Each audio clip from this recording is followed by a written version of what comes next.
அதான் ஹோம்வொர்க் முடிச்சிட்டேன். அப்ப சரி வீட்டுக்கு வந்து சாப்பிட்டு தூங்கு சரியா? அப்போ இது லவ் தானே?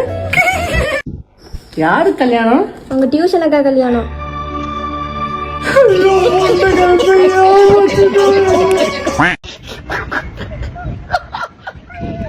டேய் ஜோக்கர், என்னடா ஸ்டேட்டஸ் வச்சிருக்க? டேய் அத சும்மா தான்டா போட்டேன்.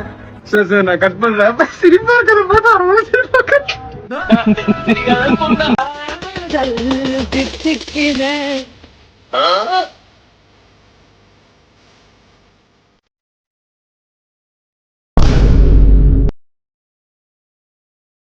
கன்றாவியோ இதையும் ஒரு புனிதமானதுன்னு அருகட்டும்.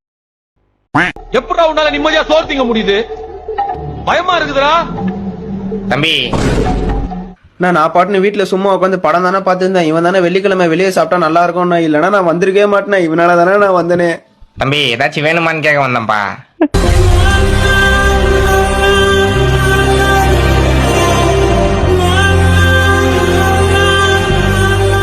காலிஃபிளவர் பக்கோடா இருக்கானே. சின்ன வயசுல கூட எவன் கல்யாணமே தெரியாது. பிரியாணினா கிளம்பிடுவோம் ஜாலியா. அது ஒரு கும்பலா இருக்கும் சின்ன வயசுல. இப்போ எதுவுமே தெரியாது. வெக்கம் அதெல்லாம் தெரியாது. எதுவுமே தெரியாது. பசியா கிளம்பிடுவோம். அண்ணா என் புருஷன் சாப்பிட்டானு கேளுங்கண்ணா. கேட்டு சொல்றேமா. உடனே கால் பண்றேன். சொல்றா. மச்சான் என் பொண்டாட்டி சாப்பிட்டாதாடா? நீ சண்டை பட்டியாண்ட எந்த சாப்பிடு. நீ சாப்பிட்டா சாப்பிடல எனக்கு நான்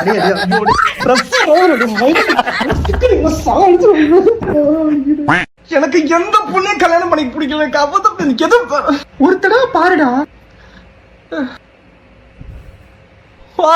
சூப்பரா இருக்கு. எந்த பொண்ணே கல்யாணம் பண்ணிக்கிறேன். அந்த கருமத்துக்கு அழுதுருக்க.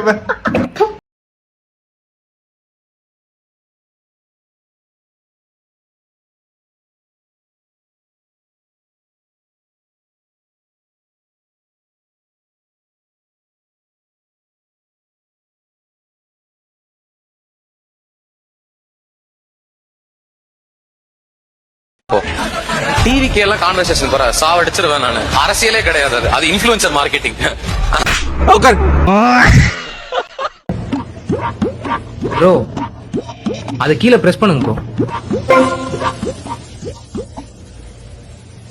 Thanks bro. Thanks bro. எல்லாரும் சாப்பிட்டு